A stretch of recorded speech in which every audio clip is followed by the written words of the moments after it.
I thought I should dig into the conditions I have that are causing my sight problems and indeed my sight loss. I say conditions because I have more than one. I'm greedy, what can I say? The first one, the big kahuna, which is stealing my sight, is called choroideremia.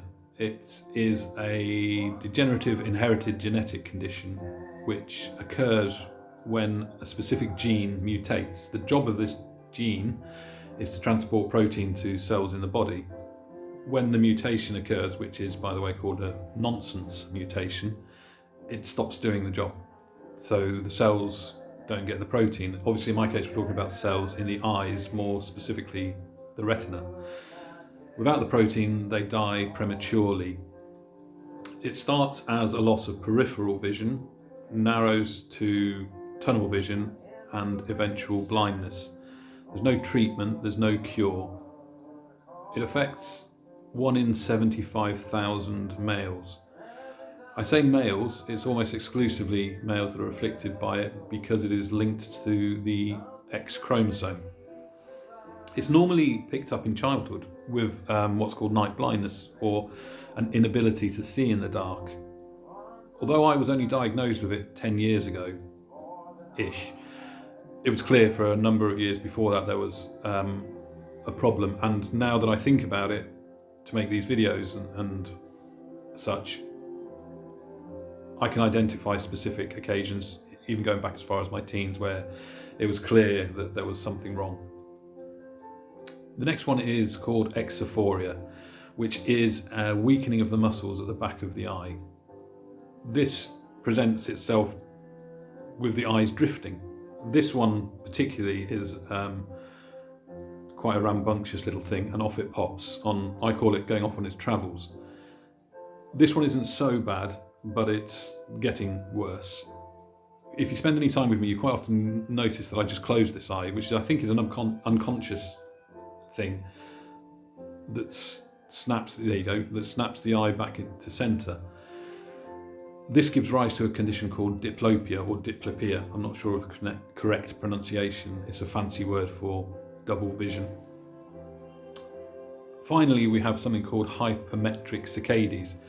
This was diagnosed by a neurologist who explained it to me in that when you're following a point, as in a finger, your eyes should move smoothly. With hypermetric saccades, it's more of a staccato movement. It judders or jerks. So they're the conditions as I understand them, as a result of how they've been explained to me and sort of reading up I've done, research I've done. Put them all together and life gets interesting, shall we say. The physical side of things, I can do a little of a lot. Focusing causes headaches, eye strain, and sort of tension in the neck and shoulders. The obvious problems of getting around, I'm forever walking into things, bumping into things, knocking things over. I've always got cuts, bruises, grazes, burns on the go. The current one is on my left knee, where I misjudged where my door frame was when coming into my flat this morning. I don't have very good depth perception either, so I misjudge how far things are or how close things are, which can be quite amusing at times, but is also very frustrating because we use our eyes in everything we do. Literally everything we do, we are relying on our sight. So everything that I do is just a bit more of a challenge, and it will only become more so in the future as what sight I have left deteriorates and jumbles up even more.